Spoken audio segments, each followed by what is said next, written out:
Aloha, c'est Kevin, j'espère que tu vas bien. Alors aujourd'hui dans cette vidéo, je vais répondre à plusieurs questions qui m'ont été posées dernièrement. Mais avant ça, j'ai un message personnel à t'adresser à toi et à tous les autres abonnés qui me regardent derrière leur écran. J'aimerais à tous vous adresser un immense merci du fond du cœur pour tout le soutien et tous les encouragements que vous me transmettez depuis le début de ma chaîne YouTube. Aujourd'hui, nous sommes 5000 abonnés et il y a 1 an et demi, jamais j'aurais imaginé en arriver jusque là et voir tout ce que cela m'a apporté, voir tout ce que apparemment je vous transmets.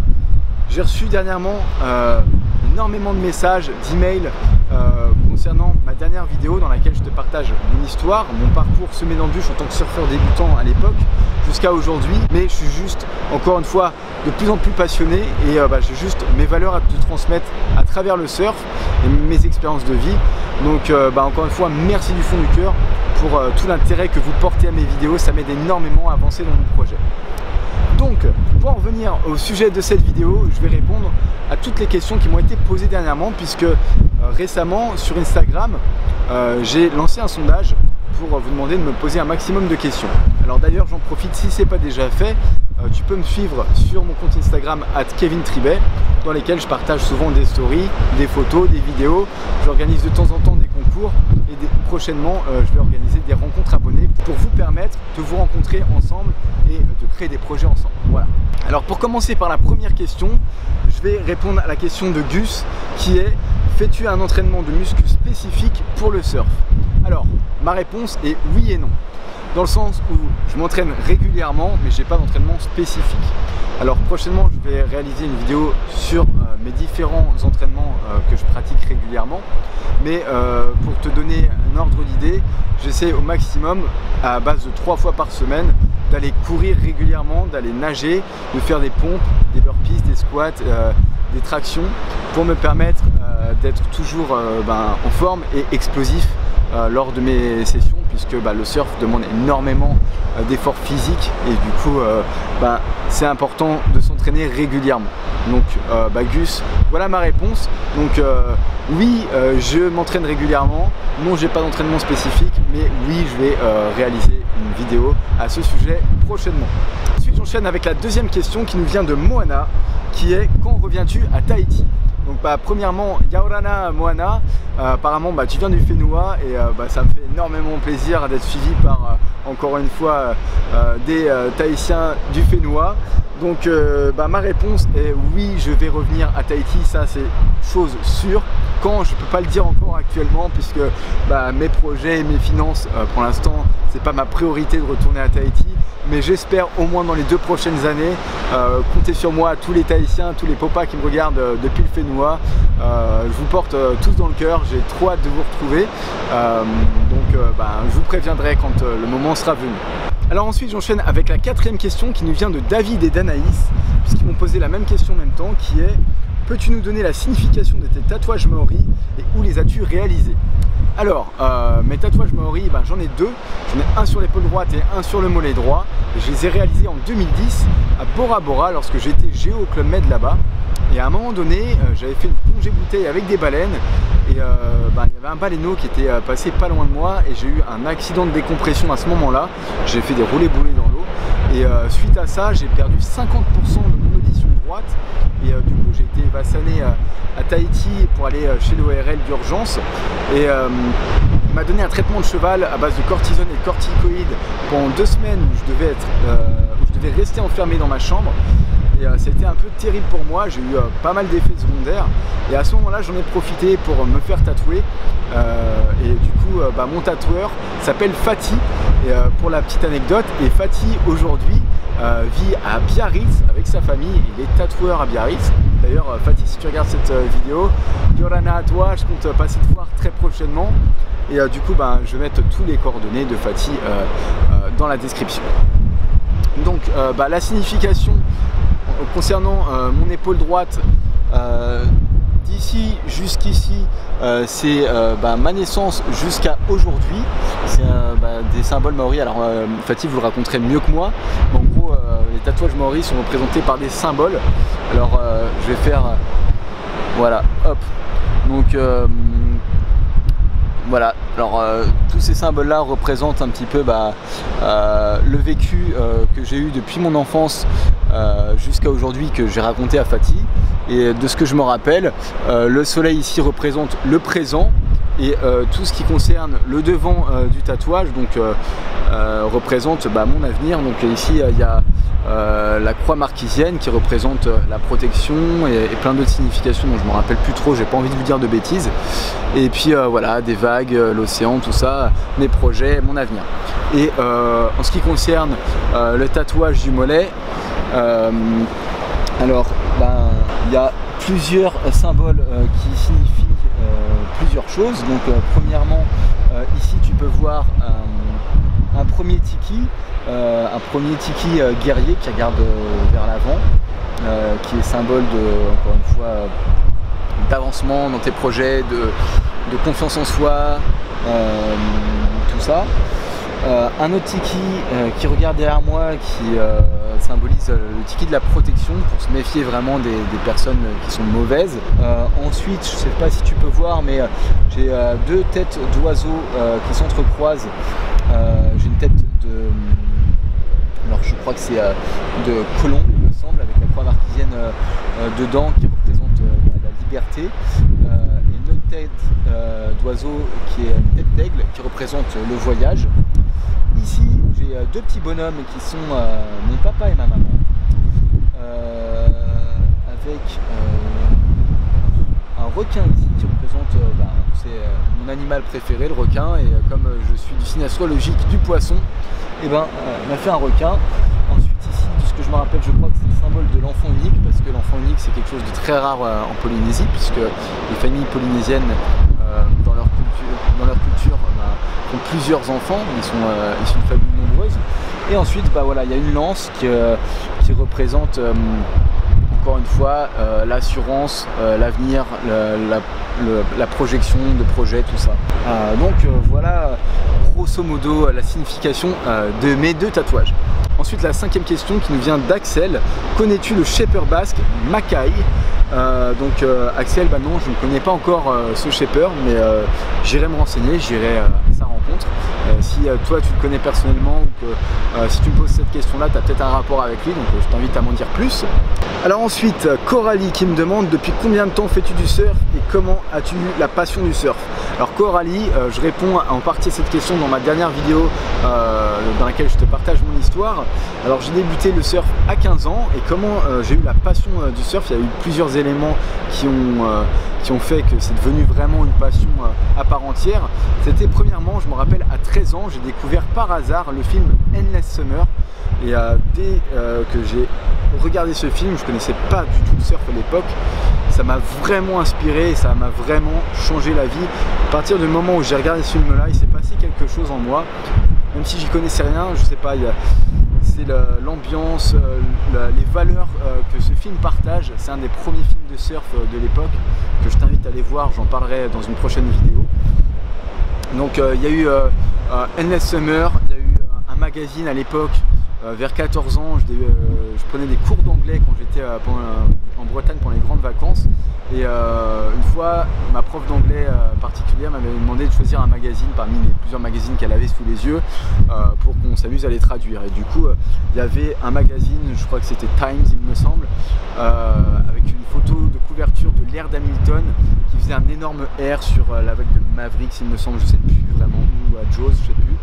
Avec un hélicoptère pas loin, enfin je me rappelle, j'essaierai de partager la photo du cliché à ce moment-là, et quand j'ai vu cette photo là, ça m'a vraiment impressionné. Je me suis dit mais waouh, c'est quoi ce sport, ça a l'air complètement dingue. Et on avait traduit cet article là sur l'Air d'Hamilton, et je me suis dit mais attends, il faut vraiment que je m'inspire, que j'apprenne à découvrir vraiment qu'est-ce que c'est que le surf. Et du coup, l'année d'après, à l'époque, il y avait très peu d'écoles de surf. Il y a eu la première ESB, école de surf de Bretagne, qui a ouvert à Dinard pendant pas longtemps d'ailleurs, pendant 2-3 ans. Et du coup, j'avais pris un cours de surf à l'époque, et vraiment, il s'est passé un gros déclic à partir du moment où j'ai eu cette sensation de mettre mes deux pieds debout sur une planche, même si ça a été très galère comme je te disais dans ma vidéo précédente. Puis j'ai rencontré plusieurs personnes passionnées qui sont devenues aujourd'hui des amis, dont un qui est prof de surf. D'ailleurs Romain, si tu regardes cette vidéo, gros big up à toi. On le voit dans la vidéo de Big Mama, Surf School à Lacanau. Donc voilà, tout ça a fait qu'aujourd'hui, plus tout ce que j'ai vécu depuis, en fait que le surf est une passion très importante pour moi, qui prend les 3/4 de place dans ma vie. Donc voilà. Ensuite, j'enchaîne avec Célia qui me dit: pourrais-tu poster plus de vidéos de toi en train de surfer s'il te plaît? Alors Célia, et pour tous ceux qui me posent la question, il n'y a pas de problème, comptez sur moi. Seulement en ce moment j'ai plein de projets à droite à gauche, j'essaie de faire par ordre de priorité, mais comptez sur moi pour refaire plus de vidéos POV, de caméras embarquées, voire même de demander à des amis de me filmer de temps en temps depuis la plage. Donc voilà, c'est pas évident forcément quand t'es tout seul, tu vois, de te filmer. Il y en a un qui le fait très bien, il s'appelle Lucas Lacoste, d'ailleurs je t'invite à aller le voir. Si tu ne connais pas déjà, mais je pense que si tu me suis, tu me suis déjà aussi. Donc ensuite j'ai Milo Free qui me demande tu es plus gun, longboard ou shortboard? Alors Milo Free, un gun, j'ai jamais eu l'occasion vraiment d'en surfer dans des grosses conditions, puisqu'un gun c'est une planche très effilée, très longue, qui permet de surfer des grosses vagues à partir de 2,50 m à 3 m. Et j'ai pas vécu encore cette expérience là, donc je pense que ça va arriver cet hiver. Un longboard, j'en surfe régulièrement, j'ai deux longboards. J'ai mon longboard, un mini longboard 7 pieds shapé par Mystic Surfboard de Bretagne du 35, et également j'ai la 8 pieds d'Olayan bleu turquoise. Donc voilà, je surfe avec ces deux longboards-ci. Pour l'instant, en shortboard, j'ai principalement surfé avec des shortboards. Donc là, en ce moment, j'ai une 511 que je compte me débarrasser prochainement. J'ai une 6 pieds en mousse d'Olayan qui est très bien pour l'été également. Et ouais, je vais m'acheter un autre shortboard prochainement pour un surf slip en particulier, et une planche qui va me servir dans plusieurs conditions. Donc si tu es un surfeur expérimenté de shortboard depuis plusieurs années, voire même que tu fais de la compète ou quoi, je t'invite à me donner des conseils de planches que tu aurais peut-être testé dernièrement et que tu aurais à me partager. Voilà. Donc ensuite, qui est-ce qu'il y a? Il y a Oscaro.com qui me demande c'est quoi ton skate. Alors j'imagine que tu fais référence au skate que tu aperçois dans ma dernière vidéo de mon histoire. Donc ce skate, c'est un Carver, c'est un modèle Mini Simon. Ce skate a la particularité de te permettre de reproduire exactement tes gestes sur le bitume comme tu le ferais sur l'eau, et ça te permet de progresser énormément. Donc voilà, pour info, mon skate c'est un Carver, c'est la marque Carver, et le modèle c'est le Mini Simon, qui est très bien pour te permettre de te déplacer et de carver. Ensuite, j'ai Volcomix qui me demande: j'habite à Arcachon et j'aimerais me mettre au surf, pourrais-tu me recommander des spots très proches d'Arcachon s'il te plaît? Donc alors pour te répondre, Volcomix, j'ai jamais eu l'occasion de surfer vraiment juste autour d'Arcachon. Tout ce que je sais, c'est qu'il y a la Teste de Bûche, où il y a pas mal de spots, notamment les plages de la Saline Nord et Sud. Et il y a aussi Biscarrosse avec sa plage du Vivier. Il y en a certainement d'autres. D'ailleurs, je t'invite à aller consulter le site internet de Surf Report, ou tout simplement de rentrer dans Google spot de surf autour d'Arcachon, et tu trouveras des meilleures réponses. Ensuite, j'ai Clara qui me demande: que devient Harmonie depuis son accident, tu n'en parles plus? Alors pour la petite info, je suis désolé, ça va peut-être décevoir certains ou certaines, mais Harmonie et moi c'est fini depuis 3 mois. Ça n'a pas marché, c'est comme ça. Mais en tout cas, depuis son accident, je sais qu'Harmonie allait mieux puisque j'ai pris soin d'elle à ce moment-là. Depuis que c'est fini, on n'a plus de contact. En tout cas, j'espère qu'elle va bien. Si elle regarde cette vidéo, je te salue et j'espère que tout va bien dans ta vie pour toi. Ensuite, j'ai Jules qui me demande: peut-on surfer en toute saison et connais-tu des bons spots vers Nantes? Alors, on peut surfer effectivement toute saison. D'ailleurs, l'été c'est très bien pour commencer puisque c'est des petites vagues généralement pas trop puissantes. Et pour les plus téméraires, l'hiver c'est la meilleure saison, que ce soit en France, en Europe ou partout dans le monde quasiment. pour les plus expérimentés aussi. Et alors des spots autour de Nantes, il y en a plusieurs, puisque avec Harmonie justement on n'était pas loin de Nantes. Alors là tout de suite je vais te donner une petite liste de spots autour de Nantes, mais il y en a plein d'autres. Donc là en Nord-Loire j'ai la Courance qui est à côté de Saint-Nazaire, j'ai le Grand Traïc de Saint-Marc, j'ai la baie de la Baule. Alors ça rentre pas souvent mais ça rentre. Après te dire exactement à quelle distance est le spot que je te dis par rapport à Nantes, ça c'est à toi de faire tes recherches aussi, où je ferai une vidéo carrément là-dessus. Ensuite j'ai le spot de la Govelle qui est très connu, j'ai Valentin à Batte-sur-Mer, et ensuite j'ai Penbrom, la Turballe, qui est un beach break, voilà, qui est très sympa aussi pour tous les niveaux. Donc voilà, ensuite en Sud-Loire j'ai l'Anse du Sud à Préfaille. Alors Préfaille, il y a plusieurs spots, mais c'est des spots de riff, donc c'est pas forcément adapté aux surfeurs débutants. Et puis sinon j'ai la plage de Saint-Brévin. Mais sinon j'habitais pas loin de Nantes à l'époque, j'allais surfer la plupart du temps à Quiberon, qui regorge de spots de surf. Donc je te mettrai des liens encore une fois dans la description, et puis prochainement je ferai une vidéo concernant les spots de surf en fonction des régions pour les débutants pour commencer. Alors ensuite j'ai Thomas qui me pose la question, est-ce que tu es plus fish ou egg? Alors pour ceux qui ne savent pas ce que c'est qu'un fish ou un egg, c'est des modèles de planches. Alors le fish c'est une petite planche avec assez large généralement, avec un tail, une queue de planche profilée en queue de poisson, ou un egg c'est tout simplement une planche en forme d'œuf arrondi. Et pour répondre à ta question Thomas, je suis carrément plus fish, j'adore les fish, voilà. Ensuite, pour terminer par la dernière question de Romain, quelle destination de surf as-tu fait dans ta vie? Alors j'en ai fait pas mal, j'ai fait en France, j'ai fait la Normandie, la Bretagne, la Vendée, je fais la Gironde, j'ai fait les Landes, la Côte Basque, j'ai fait l'Irlande, le sud de l'Irlande, autour de Cork, la baie du Ballincollig, à Inchydoney exactement. J'ai fait quoi? J'ai fait beaucoup de spots en Australie, notamment tout le côté est et le sud. Malheureusement, j'ai pas fait l'ouest, et il faut que je retourne en Australie absolument, puisqu'en Australie, la côte ouest est vraiment à voir et à faire. C'est le côté le plus sauvage que j'ai manqué à ce moment-là.